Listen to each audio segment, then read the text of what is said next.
charge the batteries.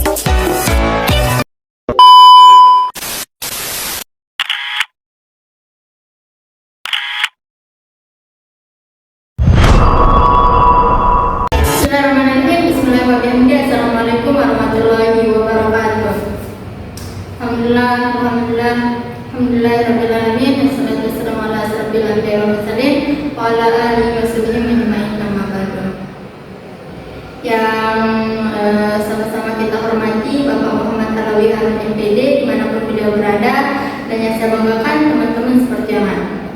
Perkenalkan, nama saya Yani, saya dari kelompok 1. Di sini kami akan mempresentasikan agama dan pedoman hidup. Nah, di sini ada pengertian agama. Agama atau religi adalah sistem yang mengatur kepercayaan dan peribadatan kepada Tuhan, serta kaidah-kaidah yang berkaitan dengan adat istiadat dan pedoman hidup. Agama menghubungkan manusia dengan tatanan kehidupan dan pelaksanaannya sering dipengaruhi oleh adat istiadat setempat. Selanjutnya, pengertian agama menurut para ahli. Di sini menurut Edward Rand Taylor, kepercayaan terhadap makhluk spiritual.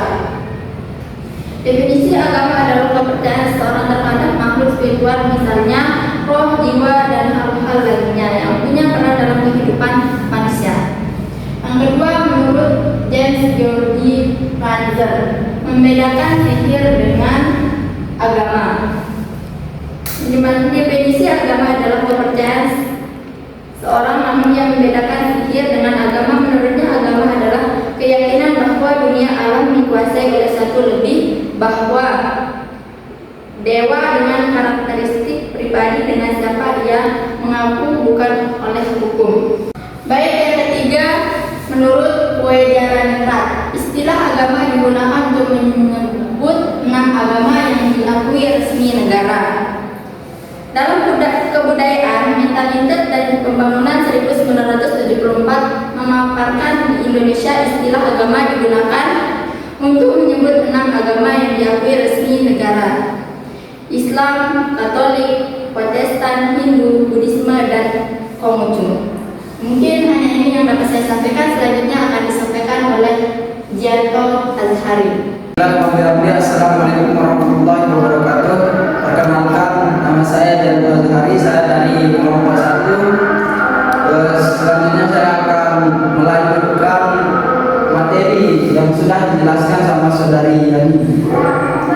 Selanjutnya yang itu adalah unsur-unsur agama. Unsur-unsur agama ini dibagi menjadi 5. Yang pertama yaitu adalah jemaat, yang dimana jemaat itu adalah umat beragama, bukanlah kumpulan umat yang biasa yang mengikat mereka pada awalnya bukanlah organisasi, melainkan adalah ikatan batin. Bagaimana ikatan batin itu digambarkan atau diterangkan berbeda pada masing-masing agama. Selanjutnya itu adalah tradisi. Umumnya semua agama mempunyai sejarah, khususnya sejarah awal dan tokoh-tokohnya mempunyai arti yang khusus. Banyak agama mengenal nabi atau rasul ataupun pendiri agama-agama terdahulu. Yang selanjutnya itu adalah ibadah. Walaupun ibadah ada dalam setiap agama, namun justru dalam ibadah nampak perbedaan antara agama. Ada yang melihat ibadah sebagai pertemuan antara makhluk hamba dengan pencipta.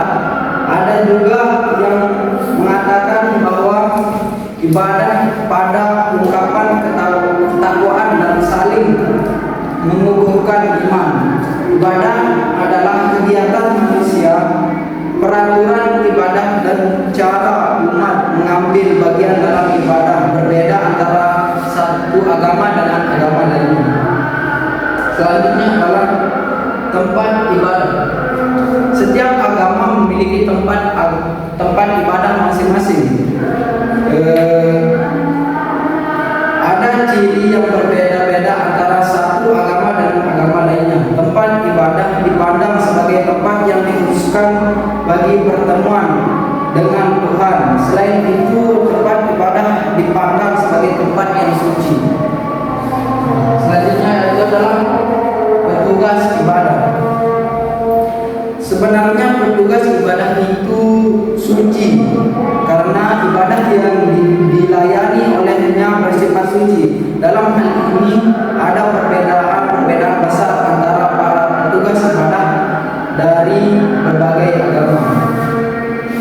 Misalnya seperti agama kita, yaitu agama Islam, di mana ada marbot ya itu. Baik, bismillahirrahmanirrahim. Assalamualaikum warahmatullahi wabarakatuh.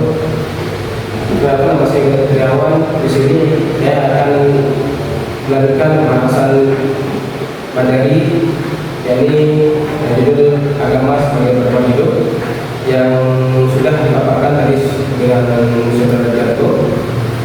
Saya akan melanjutkan materi tersebut yang materinya adalah harmoni sosial dalam beragama. Di sini harmoni sosial dalam beragama dapat 3 poin. Yang pertama itu mencegah konflik dalam kekerasan. Yang kedua membangun toleransi dan penghormatan, dan yang ketiga mendorong kerjasama sosial. Di poin pertama, mencegah konflik dalam kekerasan, yaitu salah satu manfaat utama dari harmoni sosial dalam beragama adalah mencegah konflik yang berasal dari perbedaan keyakinan. Tanpa harmoni, perbedaan agama dapat memicu ketegangan yang berujung pada diskriminasi, intoleransi, dan bahkan kekerasan dengan menciptakan suasana harmonis. Perbedaan agama tidak lagi menjadi sumber konflik, melainkan kesempatan untuk memperkaya kehidupan bersama. Selanjutnya, poin kedua, membangun toleransi dan penghormatan. Di dalam membangun toleransi dan penghormatan, harmoni sosial dalam beragama mendorong adanya sikap toleransi, di mana setiap orang mampu menghargai keyakinan orang lain tanpa merasa terancam atau memaksa kepercayaannya. Toleransi ini penting untuk menciptakan kehidupan bersama yang damai, di mana kebersamaan beragama dapat dihormati oleh semua pihak dengan saling menghormati. Masyarakat dapat hidup berdampingan meskipun memiliki keyakinan yang berbeda. Di poin ketiga, mendorong kerjasama sosial. Di dalam poin ketiga, mendorong kerjasama dalam pembangunan sosial. Agama dalam pada dasarnya mengajarkan nilai-nilai kebersamaan dan tolong-menolong. Jika ada harmoni sosial, masyarakat lintas agama dapat kerjasama dan kegiatan sosial seperti membantu orang yang membutuhkan, melestarikan lingkungan atau menghadapi bencana alam. Kerjasama ini tidak hanya mempererat hubungan antara agama, tetapi juga memberikan manfaat konkret bagi masyarakat secara keseluruhan. Selanjutnya, agama dan budaya modern. Di sini ada 5 poin. Yang pertama itu sekularisme, yang kedua globalisasi dan pluralisme, kemajuan teknologi, krisis moralitas, dan feminisme dan kesetaraan gender. Sekian penyampaian materi dari kami kelompok 1. Kurang lebihnya saya mohon